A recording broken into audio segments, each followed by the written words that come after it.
जय श्री राधे मित्रों। मैं सुभाष चंद्र शास्त्री आप सभी का यूट्यूब चैनल पर बहुत बहुत स्वागत करता हूं। मित्रों, मार्गशीर्ष कृष्ण पक्ष की एकादशी तिथि उत्पन्ना एकादशी, इस एकादशी के महत्व के विषय में हम आपसे कुछ बातें करने वाले हैं। बंधुओं, उत्पन्ना एकादशी सभी एकादशियों में अपने आप में बहुत ही महत्वपूर्ण है। जिस व्रत को करके मनुष्य अपने पूर्व संचित कर्मों से, पापों से मुक्ति पा करके और अंत में अपने समस्त मनोरथ को पूर्ण करता है। और एकादशी व्रत को प्रायः सभी वैष्णवजन एवं सभी सद्गृहस्थ एकादशी व्रत किया करते हैं।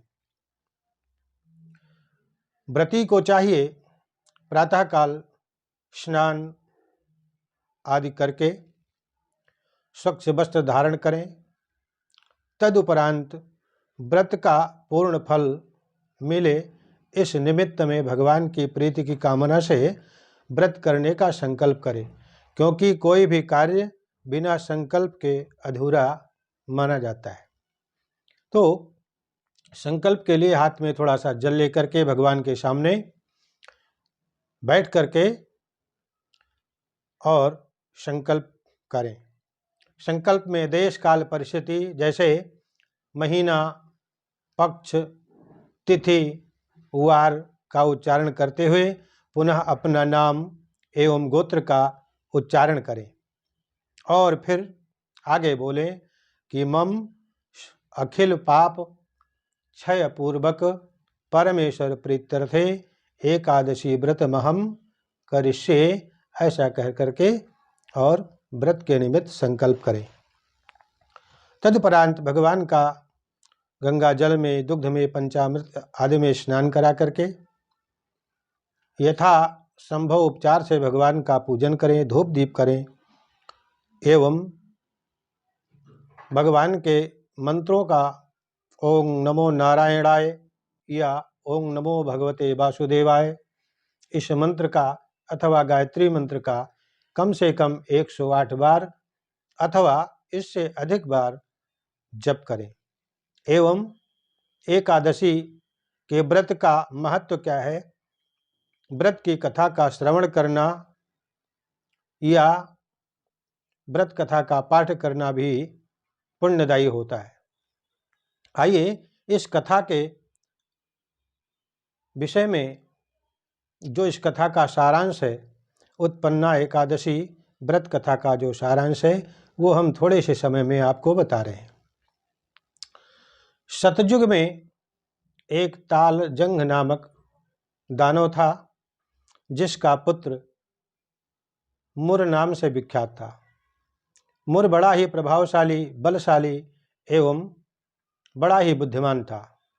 मुर दानव ने तपस्या के प्रभाव से, वरदान के प्रभाव से उच्छृंखल होकर के,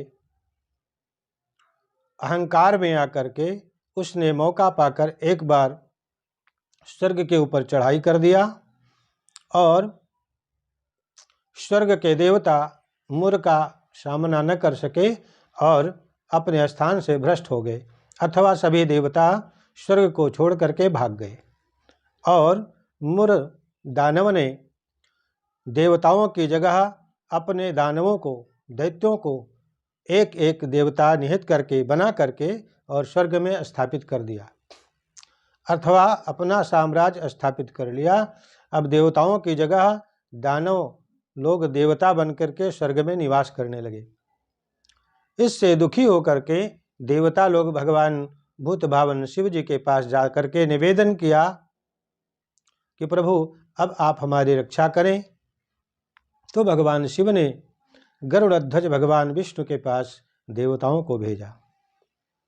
देवता जाकर के भगवान विष्णु को अपना कष्ट सुनाते हैं। भगवान विष्णु ने देवताओं की रक्षा का विधान किया। भगवान अपनी आंखें मूंद करके ध्यानस्थ हुए। उसी समय भगवान नारायण के शरीर से एक सुंदर स्वरूप की युवती प्रकट हो गई, कन्या प्रकट हो गई। वो सर्वांग सुंदर थी। उस रूपवती कन्या को देख करके, स्त्री को देख करके मुरदानव मोहित हो गया और उस स्वरूपवती कन्या के ऊपर आक्रमण कर दिया उसे अपने वश में करने के लिए। और उसी देवी ने मुर का वध कर दिया। तत्पश्चात भगवान ने उस दिव्य कन्या को आशीर्वाद दिया कि हे देवी, तुम हमारे शरीर से उत्पन्न हुई हो और तुमने देवताओं के कष्ट का निवारण किया है। अतः हे देवी, आज से तुम्हारा नाम उत्पन्ना होगा और तुम देवताओं के कष्ट को भी दूर करने में समर्थ हो। आज एकादशी के दिन तुम्हारा जन्म हुआ है, अतः इस एकादशी का नाम उत्पन्ना एकादशी होगा। आने वाले समय में जो भी मनुष्य श्रद्धा भक्ति पूर्वक इस व्रत को धारण करेंगे, तुम्हारी कृपा से उनके सभी मनोरथ पूर्ण होंगे। सौभाग्य, संतति, धन, वैभव आदि जो जिसकी कामना होगी, इस व्रत को करने से समस्त कामनाएं पूर्ण होंगी। शास्त्र मतानुसार काठियावाड़ देश में रहने वाले सुदामा महाराज बड़े ही निर्धन थे, दरिद्र हो गए थे। उन्होंने भी इस व्रत को धारण किया था, जिस व्रत के प्रभाव से सुदामा जी महाराज धन, पुत्र, परिवार, समस्त वैभव से परिपूर्ण हो गए थे। तो बंधुओं, यह उत्पन्ना एकादशी महान फलदायिनी है और विधिपूर्वक श्रद्धापूर्वक इसका व्रत करना, भगवान की कथा सुनना, मंत्र का जप करना हम सबके लिए, आप सबके लिए महान पुण्यदायी है, अति हितकारी है। इसे आप सभी लोग अवश्य करें और व्रत को इस प्रकार से धारण करें। तो बंधुओं, एकादशी व्रत के महत्व के विषय में कुछ जानकारियां मैंने आपको दी। आशा है आपको इससे लाभ होगा, आप इसका अनुसरण करेंगे। हमारे वीडियो को लाइक शेयर करें तथा चैनल को सब्सक्राइब करना न भूलें। जय श्री राधे।